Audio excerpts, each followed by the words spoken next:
What's up, guys, gals, and Book Nook Pals? It's Pluck the Bunny, and today, by request, we're taking a look at Tonecheer's Sweet Dream Book Nook. Now, if you've taken a look at my channel or anything I've built, you know that this is pretty much not my cup of tea. It's not my aesthetic, this is not my genre, this is not my color palette, but because this was requested, this is what we're taking a look at today. This is one of Tonecheer's newer Book Nooks. It is compatible with their Magic Wand device, and we did get the Chinese language version for the outside of the box because it is a newer Book Nook, but the instructions will be in English inside. All right, so let's take a look at it. Now, guys, if there are any Book Nooks or 3D wooden puzzle type deals you want me to unbox and take a look at, please request them in the comments. I am open to trying things that are not my, as we say, cup of tea, for you in the comments sections. So please make sure you let me know. So let's open this up and see what we're working with. You know, I always appreciate Tonecheer puts that little bit of extra into their packaging. They fill it up with foam, though this kit is right up to the top as it is. So we have our standard style Tonecheer instruction manual. Again, Chinese language on the front, but again, English language inside. Looking at it, we have 4 straight up LEDs. We have our LED board, which is usually what they put on the top to go down. We have our touch switch, and it looks like a 3 AA battery compartment, which is nice. Looks like there's gonna be plenty of accessories here, rather than looking at them on paper. We'll get into them when we get there. One thing I really love about Tonecheer is, if you'll see right here, it says to cut on this line. You'll see the scissors, it says to cut. The reason why, if you cut this page off, it's actually perforated on the other side, so you don't even need to cut it, you can just yank it out. So you have all the different parts and what the part numbers correspond to, and you have all the symbols for what different things mean. Like, this is the blank side, this is the finish sign, do this first, do this second, rotate it counterclockwise, rotate it clockwise, apply wax. And what they want you to do is you can take this, separate this page, and then use that as your bookmark. So you keep your spot with that, and that way every time you have a question, you don't have to flip all the way back to the beginning of your instruction manual. You can just refer to that page in there. So it's funny, back when I started doing these videos, the biggest complaint about Tonecheer was they didn't use full color in their instruction manuals. But as we've done more and more of these, and I've heard the feedback from people on different kits, I think their strategy of a mix of color and black and white is actually the better way to go. So it's not all black and white. They do have the ability, and they do choose to print in color, but what they do is they only print the color of the piece you're focusing on. And why I think that's better, a lot of times when you're building these kits, especially if you have kits that have a monochromatic color scheme, you get a picture that's a 3D rendering that's brown on brown on brown, and it's really hard to see what you're doing. I think the contrast of the gray completed part, the colored focus part, and the white background part, along with this is the front, this is the back symbols, really give you a good insight as to what you are doing. And again, they're not above using color. I like how they have tips there,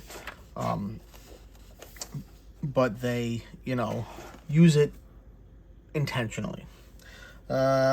Love how they have their tints and hips, their hints and tips, and I really love, they always, Tonecheer tends to have a little more complicated wiring, but I think they do a really great job labeling and explaining what that wiring is.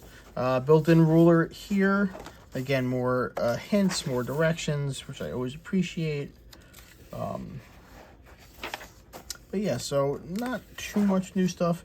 Again, pay attention to this stuff, guys. A lot of times they give you really good tips. Now, when we go and start looking at the accessories, we're going to see a small wax block, right? Because for all these pieces that have movement, you'll see these yellow areas are places they're telling you to wax. And that wax reduces the friction wood on wood, so everything runs smoothly. Now, I would recommend not going with the wax brick that's there. It leaves a lot of mess. It's very hard to, you know, handle like precisely. And get yourself a thing of wood lubricant. This is like a silicone-based, I guess like liquid grease. It's like it's a lubricant for wood. It's mostly used on like the tracks of drawers to help them slide. I have switched to using this almost exclusively in my kits. You just apply it with a paintbrush like this, right? You just brush on in those spots, and I think you get much better outcome. It's also great for getting in the gears. If you're trying to wax in between the teeth of these gears with a big brick that's like the size of your finger, you're not getting actually in the cracks and crevices of those teeth. But the wood lubricant and the paintbrush really help you do that. So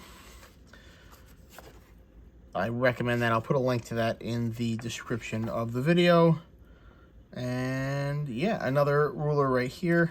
I like how they put the rulers on all the pages where you actually have to do measurements. So getting into the kit. All right, we have our square sandpaper. Okay, now normally I would throw this away. It deserves to be thrown away, but I'm probably going to gift this to someone, so I'm going to leave it in here against my better judgment. All right, we have, looks like some paper stock, some cardstock here. We have some cardstock here. Looks like a little fan or a skirt, little girl, a cat. I'm sorry, I guess that's all framed. Little girl, little cat, some kind of skirt, dripping ice cream or something on a cake. We have some thicker acrylic pieces, some stars of different shapes, or rather different sizes and designs. Now remember, when you're cutting out acrylic, it is important that you use your hobby knife or an X-Acto knife to cut through those contacts, those contact points, those burrs, before you try and push it out. Otherwise, you're going to snap your plastic. Now, one thing that's in here that a lot of people don't know about, but is very important, is this piece. I'll contrast it here. So these are shims. All right, when you are putting on the bracket's not the right word. When you're putting in the pins, right? So a lot of these kits have, to hold the gears in, they have like a pin and a washer and a rivet. That's the word. Sorry about that, guys. A little brain fart. So you have a rivet and a washer that go on the outside of the gear, and that's what holds the gear in place. If you push it all the way through, which is the natural tendency, you put too much friction on that joint, and the gear won't spin freely, and your motion will be negatively impacted. If you don't tighten it down enough, the gear will move in its slot and maybe come out of alignment with the other gears, and then it won't work. So what you do is, when you put this, when you put the rivet in, you slide this around the head of the rivet underneath it. That way, when you push it down, you leave a thickness of you know, this 0.5 millimeter in the joint, and then when you are when you're done, you push everything out, you will have the proper connection in your rivet and washer points. So we're going to move this aside just for right now. All right, comes with a screwdriver, which is nice. Just the wax up block of wax I was telling you about. Our 3 AA battery compartment with that lighting setup we talked about. So it's already pre-wired, different colors on the wires. Screws and nuts for mounting the battery box, some other smaller screws, some metallic feathers, and then you can see in here, guys, the rivet and the orange washers that we were just talking about. We have a couple different semicircles, hemispheres of plastic. We have some silver rings. We have a chain of stars and darker metal, And then we also have a little golden thread in here as well. Piece of pink plaid felt. Some looked like just cotton balls, and some mini fuzzy balls. And just remember, I did see in there, there's going to be a step where you can do an assorted of balls, save one pink one for another element later in the build.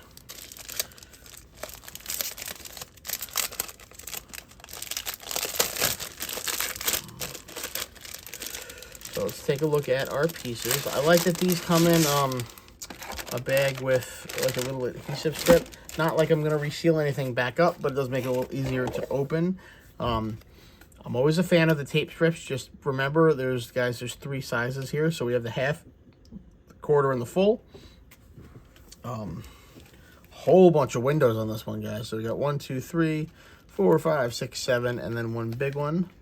All right, make sure you peel the film off both sides. We have our front dust cover, always nice dust cover.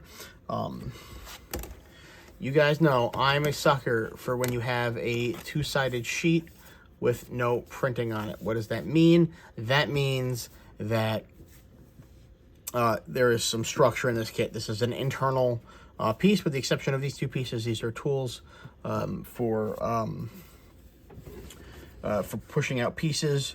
Right here, these are going to be standoffs to lift the bottom off. The design that Tonecheer usually uses is they have their arched roof.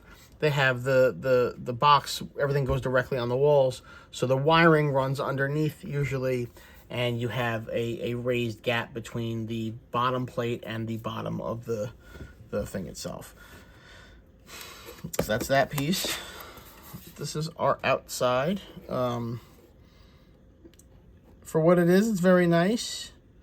I'm gonna guess AI generated castle. Not so much sure. Oh yeah, this is some interesting work right here. This doesn't shout regular design to me, but still, it's for what it is. That's what it is. One thing I love the company. One thing I hate that they do is for their side pieces, they use the top of each of the sheet. You can see it on this next sheet too. They do it right here. So these are pieces, but what happens? You pop this off, right? And then now you have just this tiny little 1-inch by 6-inch piece just floating around. So I'm really not a fan of those. That is very colorful inside, and the more I look at this, the more it's well done for what it is. Cool little roller coaster. Some whales shooting rainbows. That was the obligatory yawn, guys. But it's just not my thing. So interesting here. Again, what makes Tonecheer just in terms of like premiumness, like in that middle tier between something like a Navarin and Mini Alley and something like a Real Life or a Cupid. You have the laser indexing right here, right? So it's laser cut the outline, and they also left the very center unprinted, and that gives you both a good outline for indexing where it's supposed to be and a little bit of a unfinished surface for the glue to grip better. You can also see that this piece right here has an arrow, and you can bet that the back of one of these pieces, as we start looking at these sheets, is going to have a corresponding red arrow to help you correctly orient the piece. So that's our 2 sides. All right, we have some of the top pieces right here. Just a lot of overwhelming. If you like pink and light blue, this is a kit for you. We get an element of an ice cream cone here. Castle in the sky. I'm guessing this is going to be the front piece clipping on here. We got a golden gate here. We got some teddy bears. We got some teacups and a rabbit and a little vest and suspenders. I'm guessing those golden doors might go in front of something like this right down here. But we definitely are. I see unfinishedness. So, nope, these candy cane things are going right there on this gingerbread house. This is going to be the top brace part. Your light bar will clip in here. And that will be your downward facing LEDs. We got some cake cross sections, some more rainbows. We do have a corgi sleeping with a blanket on them, and that's adorable regardless of whether or not you like cute stuff. Some other animals. This is another corgi flying with some balloons, and this kit is trying everything it can to get me to buy in. And even though I want every kit out there and I want to build everything out there, this is just not my thing.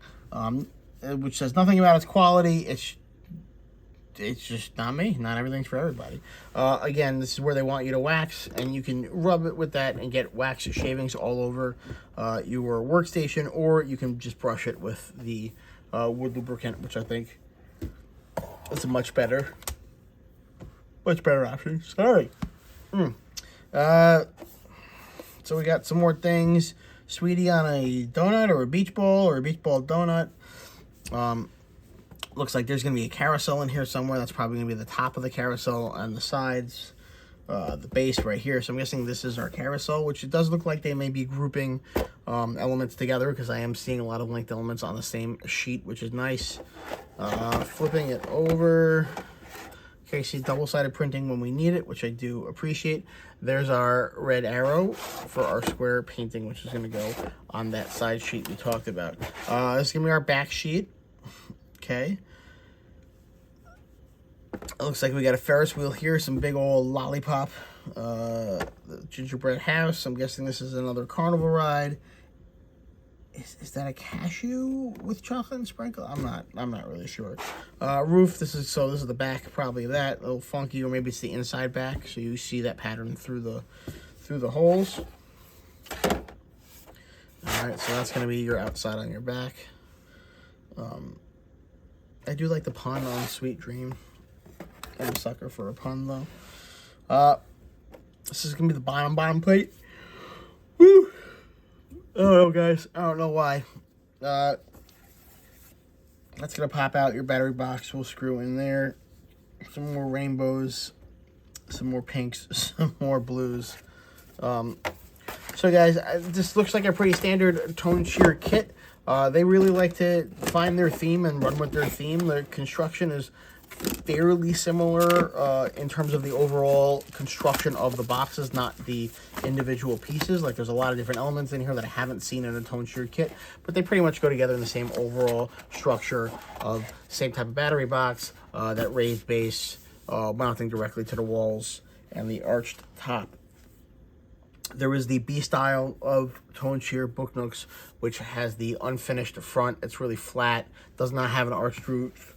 The touch sensor is usually on top as a big white piece of plastic. Those tend to be a little simpler, quicker builds. The Up, the one that's based on the movie Up, is a good example of that.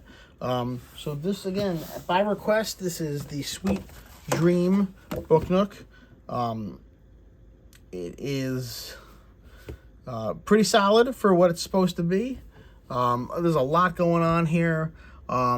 This is a kit where I would absolutely recommend taking acrylic markers and painting those edges.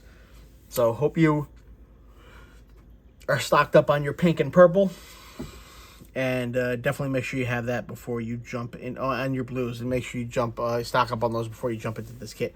Please, if there's a product that's coming out or a product that's out that you want to see in the channel, I am always taking requests. Any excuse, I don't often need an excuse to add to my collection, but I will gladly use any request as justification to get another one. So please let me know in the comments what you're looking for. Please come join us on the Book Nook subreddit. Today is the 24th. On the 26th of January 2026, we will be announcing our next event, which is going to be with Tonecheer, where if you participate in the event, which is going to be this Book Nook, the Monster Carnival Book Nook, or any of their 3 airships, as long as you have one of those in your cart, you get 20% off your entire order. And that's going to run from the 26th of January through the 24th of February. Then all you have to do is make one post on the subreddit about your build, and you get a chance to win a free product from Tonecheer. And they have confirmed to me that the winning prize will be any item off of their website, which is pretty darn cool. So please come join us over on the Book Nook subreddit. Until then, I'm Plug the Bunny. Good looking, good nooking.